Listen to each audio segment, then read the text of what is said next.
Paz do Senhor, irmãos. Podeis assentar.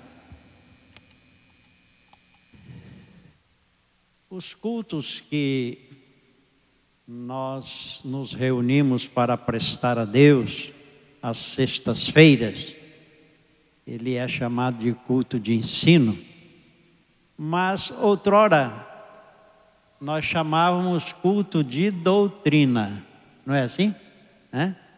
Culto de doutrina, isto é, culto que o ministério, o pastor ou alguém faz menção de algum assunto na Bíblia Sagrada para conscientizar os crentes de que nós, os cristãos salvos, nós temos uma maneira diferente do mundo em todas as áreas da nossa vida, no falar, no proceder, e, enfim, em todas as áreas da nossa vida.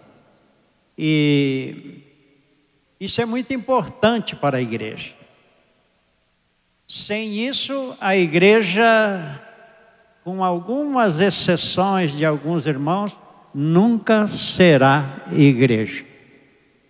Poderá ser um grupo de ajuntamento de amigos, etc., ou um clube familiar, mas igreja, ela tem que ser orientada pela palavra de Deus. E isso não escapa a ninguém, por isso que existe escola de ministério, quer dizer, de obreiros, para pastores, para nós aprendermos. Então, todos nós carecemos do ensino da palavra de Deus. E as pessoas que ainda não aprenderam, ou ainda não se converteram, não valorizam isso. E enquanto não começar a participar de um aprendizado, de uma conscientização bíblica, com desejo de aplicar aquilo que aprendeu em sua vida, nunca será um crente. Andarão errado por ignorância ou porque não querem aprender mesmo. E então o culto de ensino, aqui ainda o pastor Luiz falou a respeito da escola bíblica, é outro ponto fundamental para a vida do crente. Mas o culto do ensino bíblico, ele é muito importante para a nossa vida. E devido a existe assim uma falta de interesse, não quero exagerar, mas assim uns 93 a 95% da igreja, não é? Existe assim por de uns 90 e lá vai um pouco da igreja não ter interesse disso. Inclusive quando o nosso pastor presidente voltar, eu vou opinar para que esse culto seja dado aos domingos, não é? Domingos é das 7 às 9, pode até passar um pouquinho. Então canta-se das 7 até às 8 e depois o ensinador da palavra poderá, não é? Assim, eu quero ver quanta gente vai embora antes do culto acabar. Mas só que vou dar essa opinião a ele, muito importante. Já só repartir um pouco do cântico para antes da palavra e deixar um pouquinho para depois da palavra, aí a pessoa acaba ficando, porque tem um compromisso depois ainda, não é? E botar um cadeado ali naquela porta, só assim, num caso de extrema necessidade, então permitir que a pessoa vá até ali. Mas eu quero então, irmãos, falar com vocês hoje sobre aquilo que foi lido aqui no início do culto, capítulo 5 da carta do apóstolo São Paulo aos Efésios, a igreja de Éfeso, não é? É um comentário. Esses dias ainda nós estávamos aqui pela manhã, o pastor Elisandro se lembra que eu disse que a salvação é um grande milagre. Um grande milagre. Tem gente que vive na igreja a vida toda e não alcança a salvação, porque a salvação é um milagre de Deus. E às vezes eu falava para os irmãos que às vezes nós criticamos um pouco os jovens, por eles serem do jeito que eles são, jovens, não é? Mas a salvação do jovem é um milagre maior ainda. Não é? Porque o jovem ele é mais tentado por causa, não, lógico, por causa da sua juventude. Por isso que Paulo adverte Timóteo a respeito dos pecados da mocidade, não é? Então, por quê? Porque é uma presa mais fácil, tem mais vigor, disposição, essas coisas todas, e o pecado jaz à porta, como disse Deus a Caim, não é? Mas é um grande milagre a salvação. E uma coisa importante é nós preservarmos a salvação. Aproveitar o milagre, para que não se perca aquilo que foi feito através do milagre.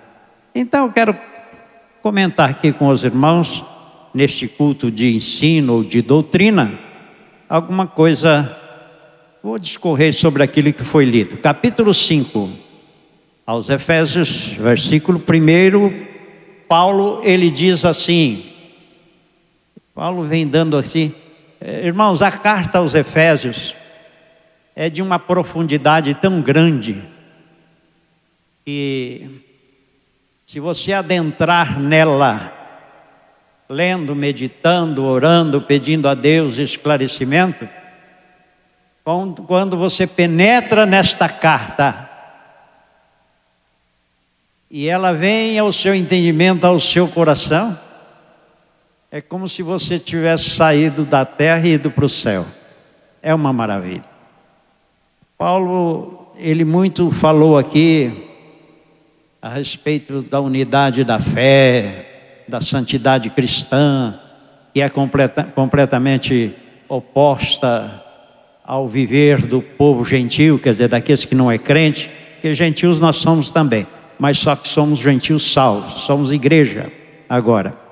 Então Paulo diz assim no capítulo 5, sede, pois, imitadores de Deus. Pode ver que a palavra está no imperativo. Não é, eu vou aconselhar vocês, para vocês procurar ser imitador de Deus, tá? Não, está escrito sede imitadores de Deus. E nós vamos ver alguns pontos para que nós possamos ser imitadores de Deus. Então ele ordena, sede imitadores de Deus, como filhos tribulados. Você está com a Bíblia aberta aí? É assim que está escrito? Não. Como filhos atrapalhados. Não. É filhos amados. Sede, pois, imitadores de Deus como filhos amados. Porque os filhos são amados quando realmente são filhos. Qual é o pai e a mãe que não ama os filhos? Faz de tudo pelo filho. Defende o filho, instrui o filho. Porque ama o filho, porque é filho. Mas, para sermos filhos de Deus, existe um processo, nós precisamos nascer, porque ninguém é filho sem nascer. Nós precisamos nascer para ser filhos de Deus, nascer de Deus. E muitos Às vezes estão na casa, come com os filhos da casa, desfruta das coisas ali junto com os filhos da casa, mas não é filho. Não é filho. Para ser filho de Deus existe um processo. Pode ser religioso, pode ser muito instruído, pode ser muito respeitado, pode ter muitos talentos,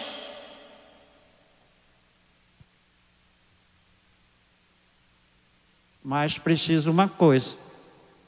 Tem aqui uma parte, tem uma leitura aqui na Bíblia, no capítulo 3 do Evangelho de São João, que é muito conhecido da igreja essa parte. Tinha ali um homem religioso chamado Nicodemos. Ele era mestre em Jerusalém, era um ensinador das Escrituras. Ele era da religião judaica, era um religioso de carteirinha, se tivesse carteirinha naquele tempo.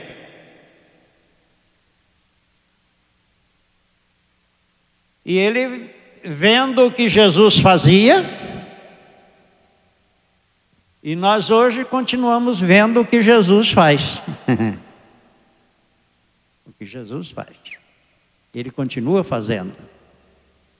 E ele, vendo aquilo que Jesus fazia, ele ficou, não só ele, mas outros que não tiveram coragem de ir com ele. E ele foi até Jesus para conversar com Jesus. E ele chegou, falou com Jesus, falou: olha, Senhor, Jesus, mestre, ninguém pode fazer essas coisas que o Senhor faz se Deus não for com ele. Ele já tinha reconhecido isso. Isso foi assim uma maneira dele reconhecer e elogiar o Senhor Jesus. E Jesus disse: em verdade te digo, se tu não nascer de novo, não tem reino de Deus para você não.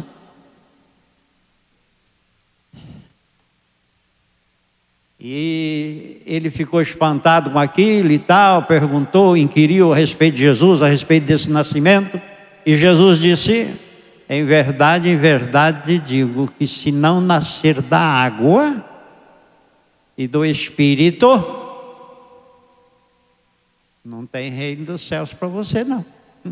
Precisa nascer de novo. Por isso que o mesmo João, no capítulo 1, versículo 12, se não me engano, ele diz assim que Deus, Ele nos deu o poder de sermos feitos seus filhos.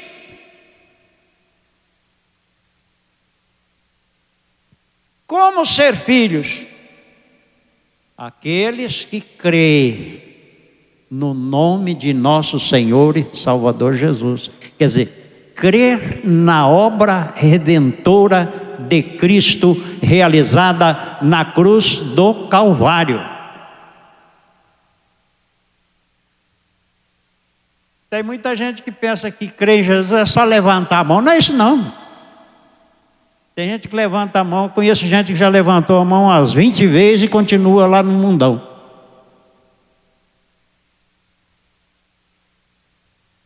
Tem gente que é batizado em 2, 3 igrejas e continua sem ser filho de Deus. Não é isso. Crer em Jesus é reconhecer, primeiro, que Jesus é o Filho de Deus e que nós somos pecadores condenados ao inferno. E que somente aquilo que Jesus realizou lá na cruz é que pode anular a condenação que pesa sobre o ser humano. Só. Não existe outro meio. Não existe outro meio. Então aí, eu temi, senti temor, medo esquecido da minha situação. E corria então para Jesus, vendo nele a única maneira de me tirar dessa situação. Então aí eu criei em Jesus. E eu vou fazer o que for preciso para que eu consiga esta salvação, este perdão, para que eu consiga ser considerado filho de Deus. Não vou continuar nesse assunto, porque senão eu entraria para o lado do nascimento, que não nasceu da carne nem do sangue, mas da vontade de Deus, e levaria muito tempo. Mas uma coisa é importante que nós compreendamos: que para ser filho precisa nascer de Deus. Por isso que Pedro escreveu na sua carta primeira, capítulo 1, primeiro versículo 23, onde ele diz que nós fomos gerados de novo pela palavra de Deus. Isto é, Deus nos gerou pela palavra. Cremos em Cristo Jesus por causa da palavra que nos mostra que Ele é o Filho de Deus, que Ele é o Salvador.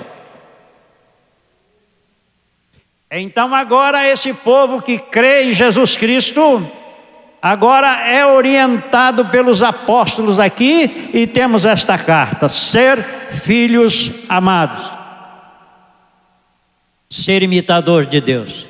Toda criança gosta de fazer igual o pai faz. Por isso que a gente tem que ter cuidado em casa com aquilo que a gente faz, não é? Então, porque a criança, ele gosta de imitar o pai. E todo aquele que gosta de imitar Deus é porque ele realmente é filho de Deus. Quem gosta de andar diferente é porque não é filho.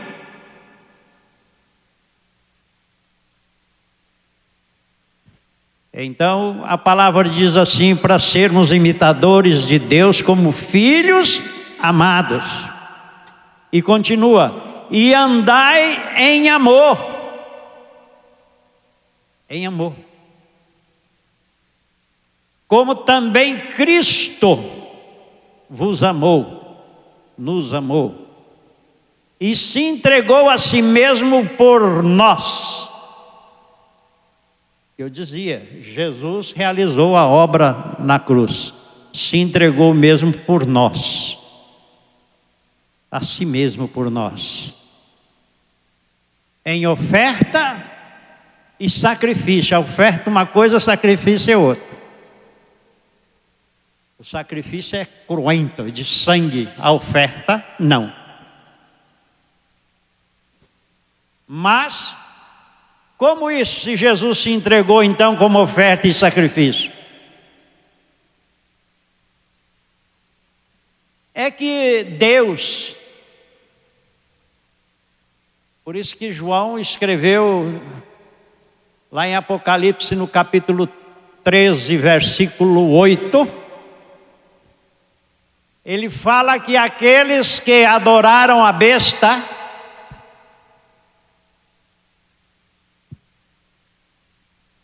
não estão escritos no livro da vida do Cordeiro, que foi morto desde a fundação do mundo. Veja bem, Jesus, o Cordeiro,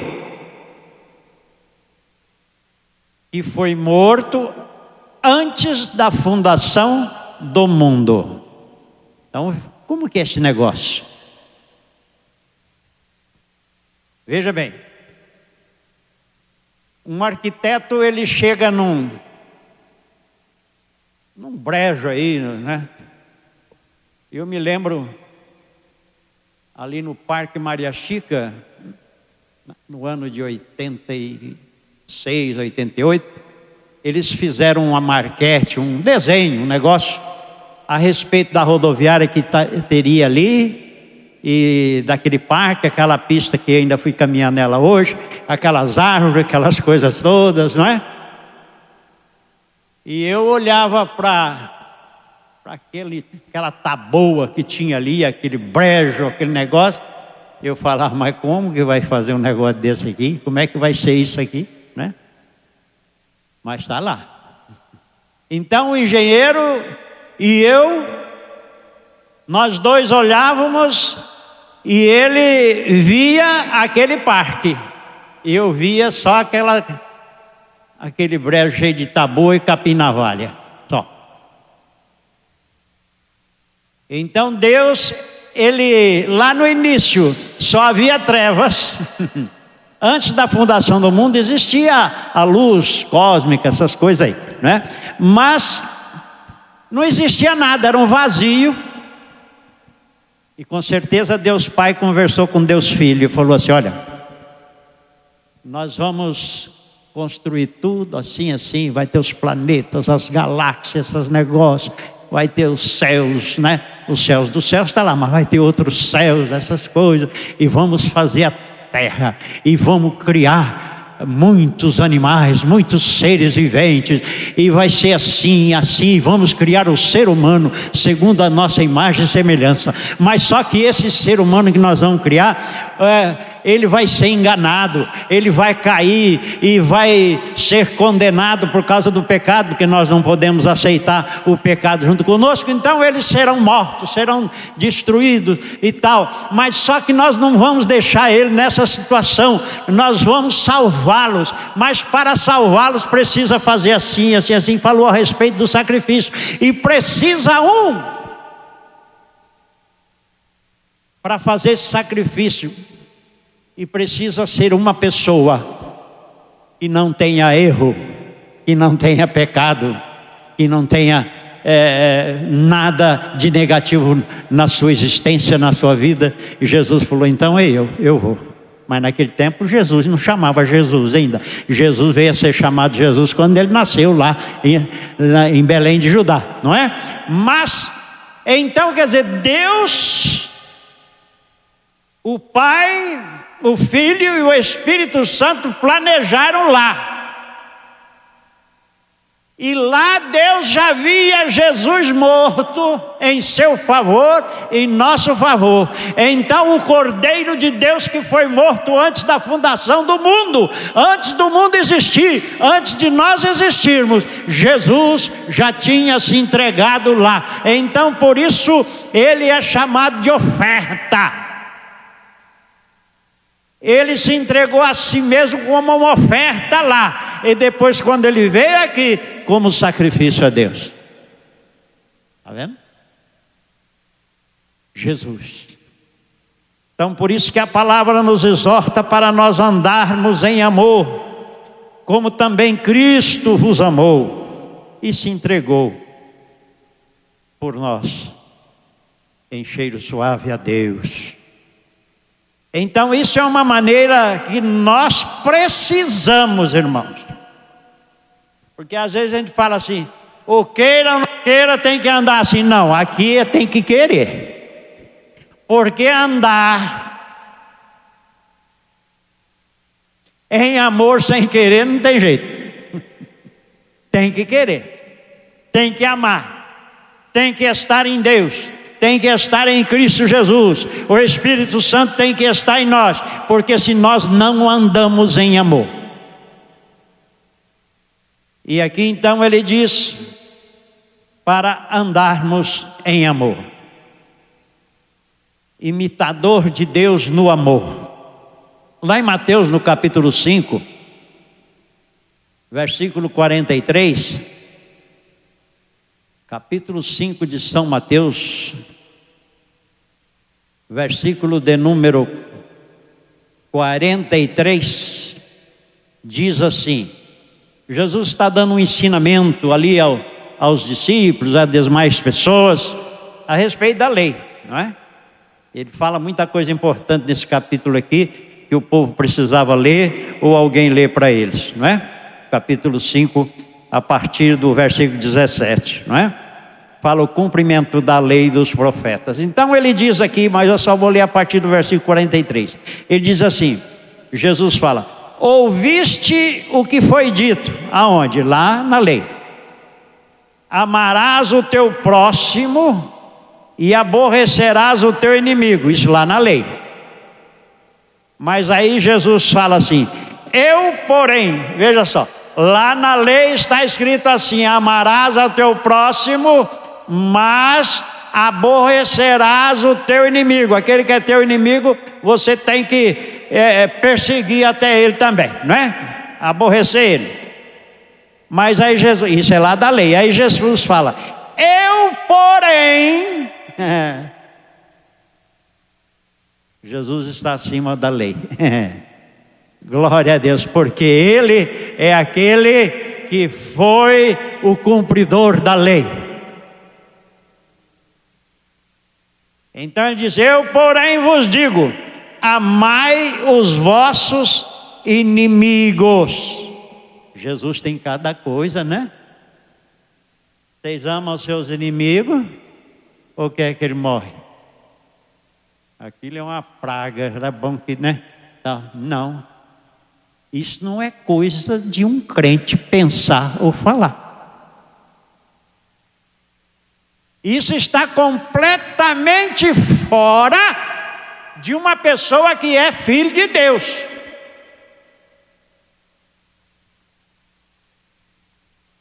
Porque Jesus fala: eu vos digo, amai os vossos inimigos, bendizei o que vos maldizem. Aquele que fala que você é ignorante, que você é bobo, que você é isso, que é aquilo, então você fala você não pode brigar com ele também não. Você tem que falar assim: ah, meu Senhor, aquela pessoa, ela precisa de ti. Ele é uma alma e poderá ser teu filho, poderá ser um crente. Abençoa. É assim. Mas ele só fala mal de mim, não tem importância. E esse é Jesus que está mandando, não sou eu não. Bendizei então aqueles que vos maldizem, fazei bem aos que vos odeiam, e orai pelos que vos maltratam e vos perseguem. Viu? Está aqui. O amor de Deus, imitar Deus. Já pensou se Deus olhasse para nós, mesmo depois de crente, e ver as pataguadas que a gente faz?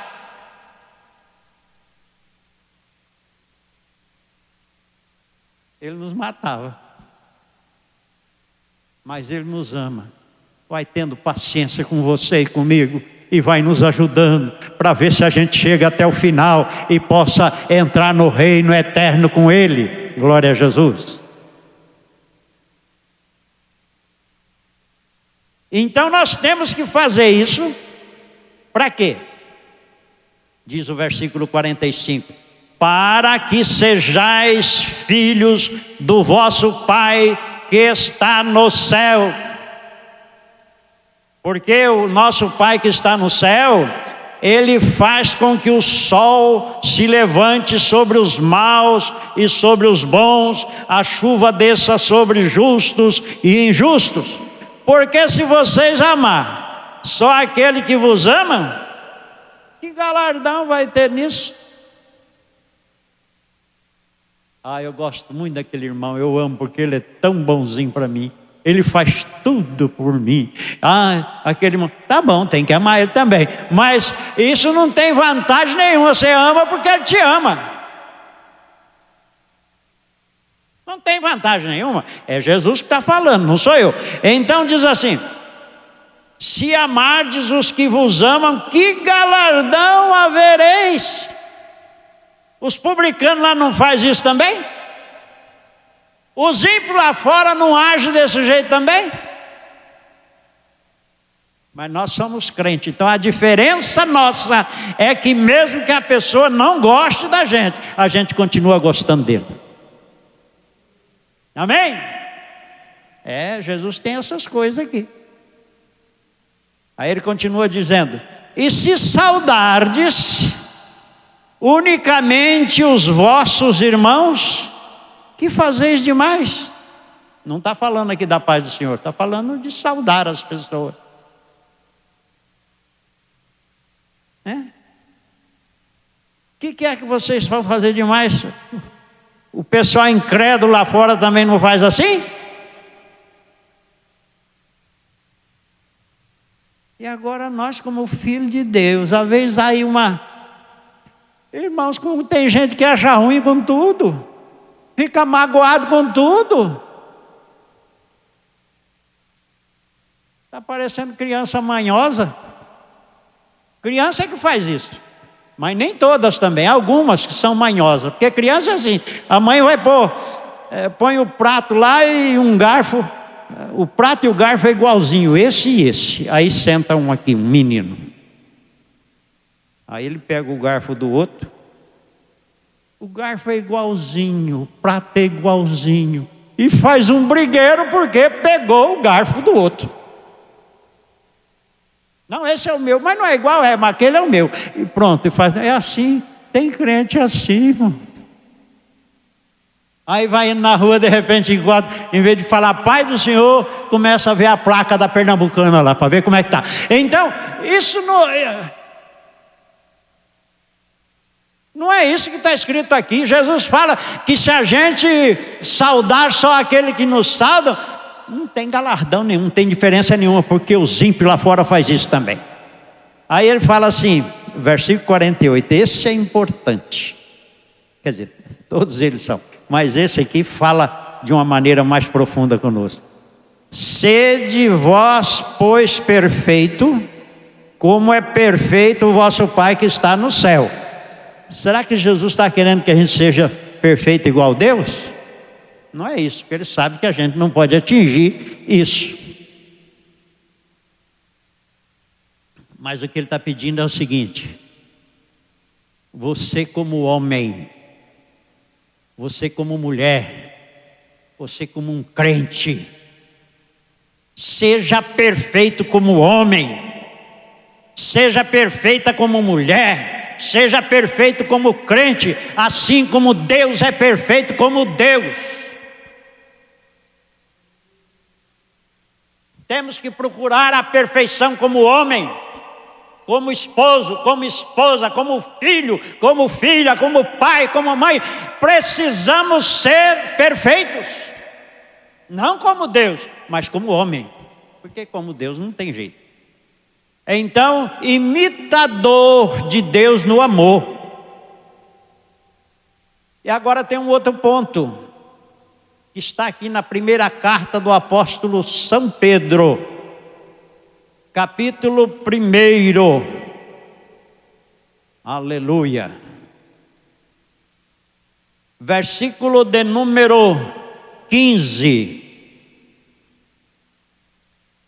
É uma coisa que é para nós.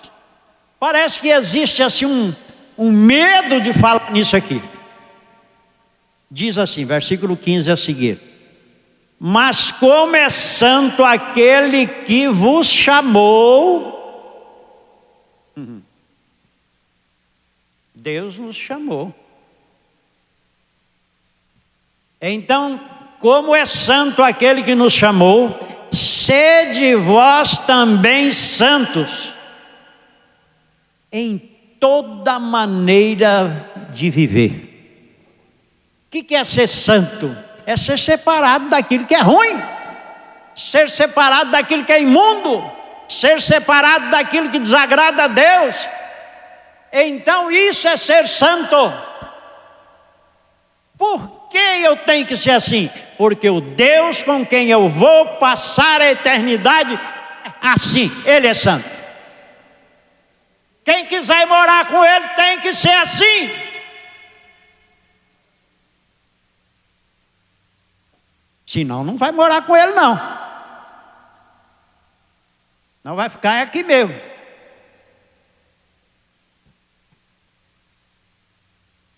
Por que tem que ser santo? Diz o versículo 16: portanto está escrito, sede santo, porque eu sou santo, diz Deus. E se nós invocamos por Pai, aquele que, sem fazer acepção de pessoas, julga segundo a obra de cada um, então andai em temor durante o tempo da vossa peregrinação. Qual que é o tempo da sua peregrinação, da nossa peregrinação? É enquanto estamos com vida aqui caminhando. Esse é o tempo da nossa peregrinação.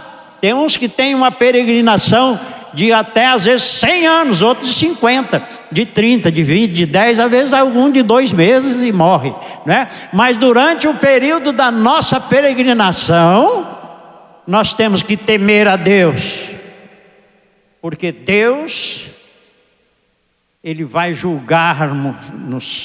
vai nos julgar segundo a obra de cada um. Por isso tem o livro da vida e o livro das obras. Tem lá os outros livros, lá em Apocalipse.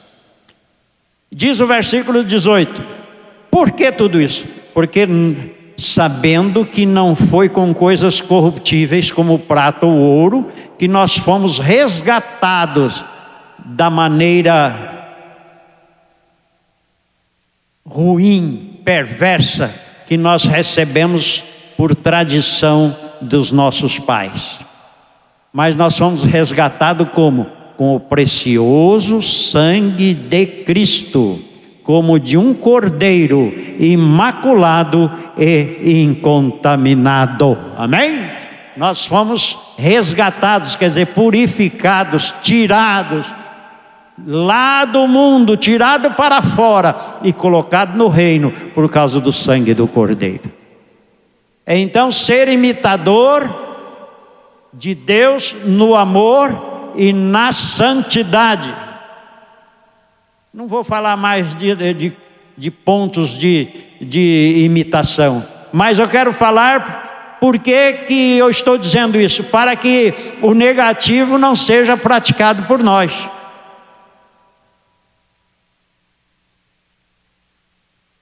Diz aqui, no versículo 3 do capítulo 5 de Efésios. Então ele diz que era para a gente ser imitador de Deus, andar em amor, para que possamos caminhar e morar no céu. Aí ele faz algum alerta. Mas a prostituição, veja a coisa aqui. A prostituição e toda a impureza, avareza, nem ainda se nomeie entre vós. Quando se fala de prostituição, de fornicação, que é o mesmo ato com tipos de pessoas diferentes, quer dizer, o casado é prostituição e o solteiro é fornicação. Mas o ato é o mesmo, é relação sexual entre duas pessoas. Então, prostituição, porque hoje, irmãos, existe assim um pensamento a respeito disso.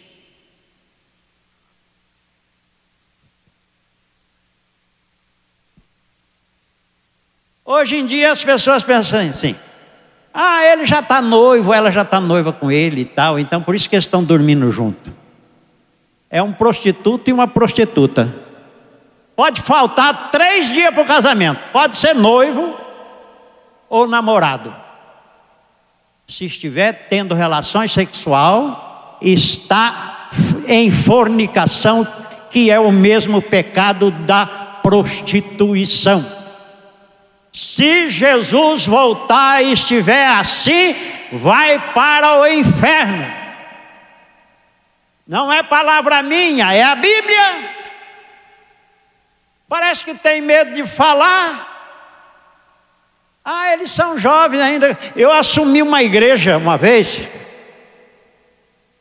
e o pastor que eu substituí tinha ensinado a mocidade: eles são jovens, eles precisam disso. Eles podem. Eu cheguei lá, teve um punhado de gente que foi tudo embora. Mas os que ficou é porque não estava tendo relações sexuais um com o outro. Os outros foram embora. Ah, mas ficou pouco jovem, não tem importância. Pode ficar pouco, mas se esse pouco vai morar no céu, de que adianta juntar uma multidão para encher o inferno, que já tem tanta gente que vai para lá? Precisamos ajuntar pessoas para ir morar no céu. Então quem estiver dormindo junto sem casar, se for só dormir ainda vai, mas quem estiver tendo relações sexuais antes do casamento ou fora do casamento, não tem nada de Deus, não tem nada de céu, não tem nada de salvação, não tem nada do reino dos céus, é inferno mesmo. Conserta-te enquanto está na peregrinação, porque senão não tem salvação. Ah, mas canta tão bonito, toca tão bonito, ele até prega tão bonito, então vai ficar aí no inferno pregando para o diabo e seus anjos, porque nós vamos para o céu. Lá no céu não entra esse tipo de gente não. Tem que se consertar. Mas é jovem ainda, tadinho, mas vai para o inferno jovem mesmo. Precisa se consertar. Por isso que aqui o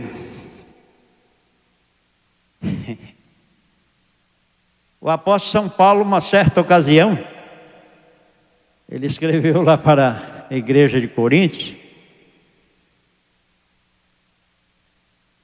mas aqui na leitura, antes de eu ir lá, no capítulo 5, 1 Coríntios, quero mostrar aqui para vocês.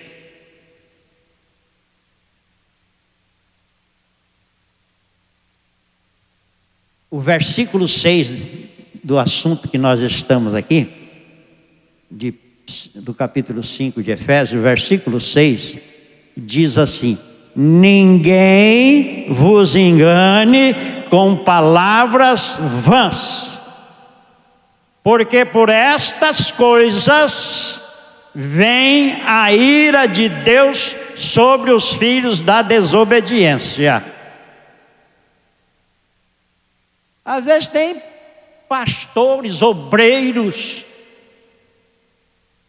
falar, coitadinho, isso não tem importância não, ele é um menino tão bonzinho, é uma pessoa tão boa, tão útil na igreja, a família dele é tão grande, se a gente mexer com ele vai sair todo que saia.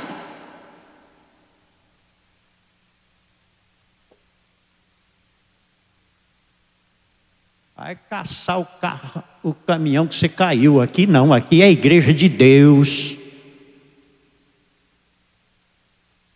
Quem quiser estar na igreja de Deus para morar no céu tem que mudar. Não tem nada de coitadinho, não tem nada de não, nós temos que ensinar pessoas, fazer eles entenderem de que o reino de Deus, ele não é qualquer lugar que a gente vai, não, é o reino dos céus. E para lá não vai gente que esteja nessa situação. Ai, mas o pastor fala de um jeito. Então vamos lá, 1 Coríntios capítulo 5. Lá na igreja de Coríntios tinha um rapaz. O pai dele era casado com uma mulher mais nova. Com certeza uma mulher bonita.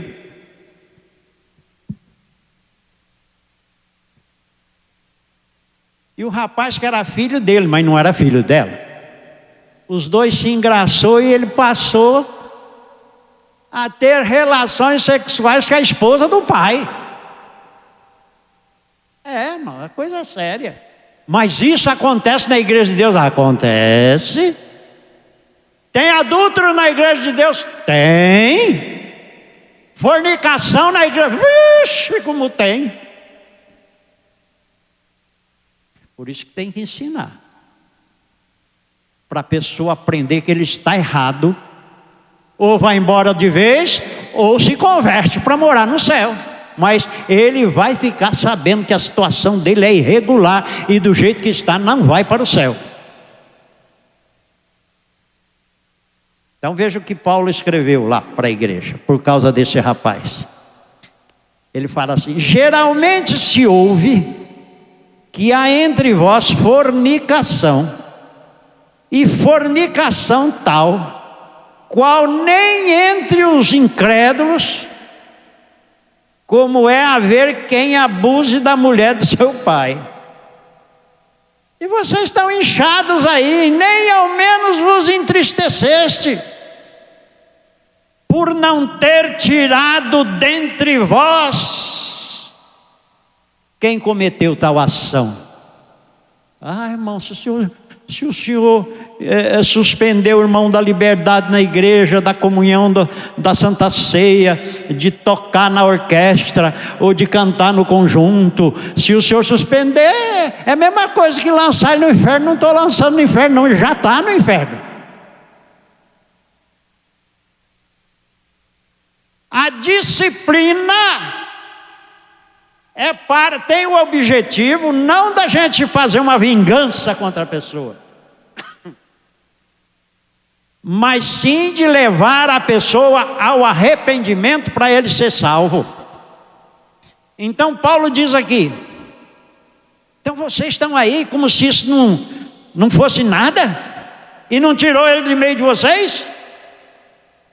Aí diz o versículo 3: eu, na verdade, ainda que ausente, que Paulo estava em outro lugar, né? Ainda que ausente no corpo, mas presente no espírito, é como se eu estivesse aí. Já determinei como se estivesse aí, para o que tal ato praticou. Quer dizer, a pessoa que está aí em fornicação. Em nome de nosso Senhor Jesus Cristo, junto vós e o meu espírito, pelo poder do nosso Senhor Jesus Cristo, que ele seja entregue a Satanás para a destruição da carne, para que o espírito seja salvo no dia do Senhor Jesus. Então veja só, Paulo ordenou que excluísse aquele sujeito que estava lá. Tira ele do meio de vocês, porque isso aí está trazendo corrupção para o corpo sadio da igreja. Tira ele fora.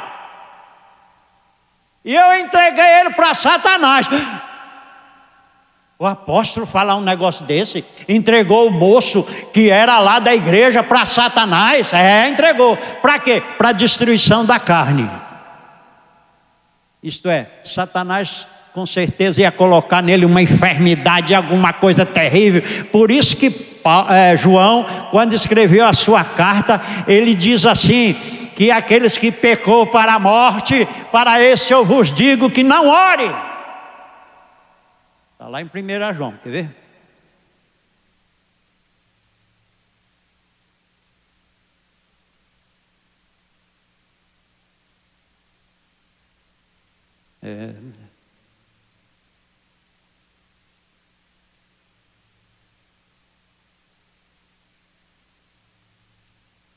Ele diz aqui, 1 João, capítulo 5,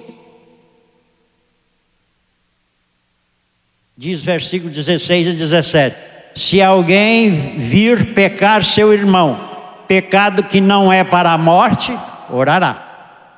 E Deus dará a vida àquele que não pecou para a morte. Há pecado para a morte, e por esse não digo que ore. Tem uma igreja que faz uma confusão que esse pecado de morte não tem mais, não tem mais salvação. Mas o que João queria dizer aqui? Não é que ele proibiu orar. É se essa pessoa que Paulo entregou a Satanás para a destruição da carne, por causa da sua falta de temor, falta de respeito pela igreja, falta de agradecimento a Deus pelo sacrifício de Jesus. Então, Paulo entregou ele a Satanás para a destruição da carne, e o Satanás ele vai em cima mesmo. Então João lá diz assim, que quem pecou para a morte que desse rapaz estava nas mãos de Satanás para a destruição da carne. Então podia orar. Ficou doente? Pode orar, mas Deus não vai atender. Então não adianta nem orar, porque Deus não vai atender mesmo. É diferente de uma enfermidade que acontece aí, a gente pode orar e Jesus curar. Mas esse tipo não. Mas só que Paulo tinha um objetivo, é para a destruição da carne. Para quê? Que através do sofrimento ele poderia se arrepender e o espírito ser salvo no dia do Senhor. Daí o objetivo da correção, da disciplina, é para que a pessoa se arrependa, reconheça seu pecado e volte para Jesus e seja salvo. Este é o objetivo. Ai, mas que dureza. Pastor como esse, Deus me livre.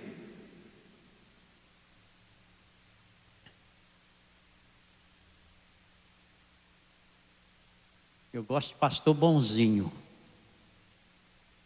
Pastor bonzinho é aquele que a pessoa pode estar bonzinho entre aspas.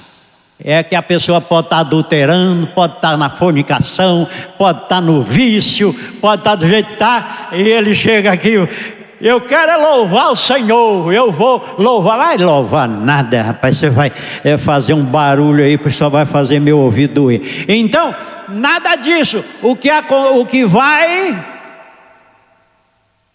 acontecer com esses pastores bonzinhos, eu nem sei. Mas só que a gente precisa ser ruim mesmo no modo de olhar da pessoa.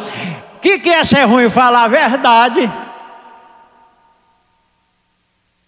Mas estava tão bom do jeito que a gente estava, agora vem esse cabra aí falar essas coisas para nós. Aí daqui uns dias vai estar aí suspendendo as pessoas, porque está dormindo com a namorada, está dormindo até na casa do pai dela. Agora tem esse negócio, dorme na casa do pai. E se o pai for crente, ele tem menos temor que eles. Então, nós vemos aqui, tem gente então que fica aí botando pano crente sobre esse negócio. Mas a palavra onde eu li aqui, no versículo 6 diz, ninguém vos engane com palavra vã, não. Não adianta alguém dizer, não, irmão, tenha calma, isso aí é assim, tenha paciência aí, vai indo assim mesmo, até que, né, continua, e tá, o importante é você estar aqui no meio de nós, né, e ele disse, não é não. Ninguém vos engane com essas palavras não. Por quê?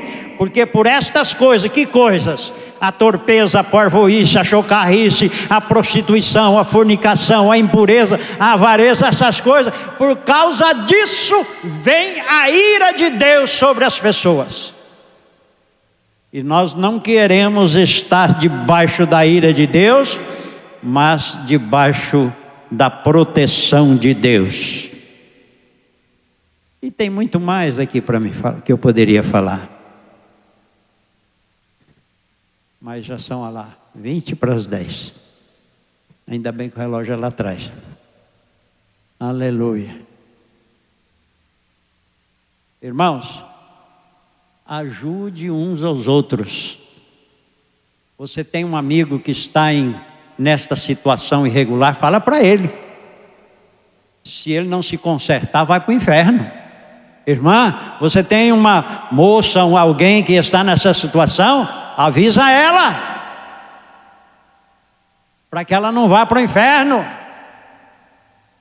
porque nós somos crentes é para morar no céu. E que Deus abençoe, que a todos possam ser vencedores e um dia, muito em breve, estar no céu todos juntos, em nome de Jesus. Amém?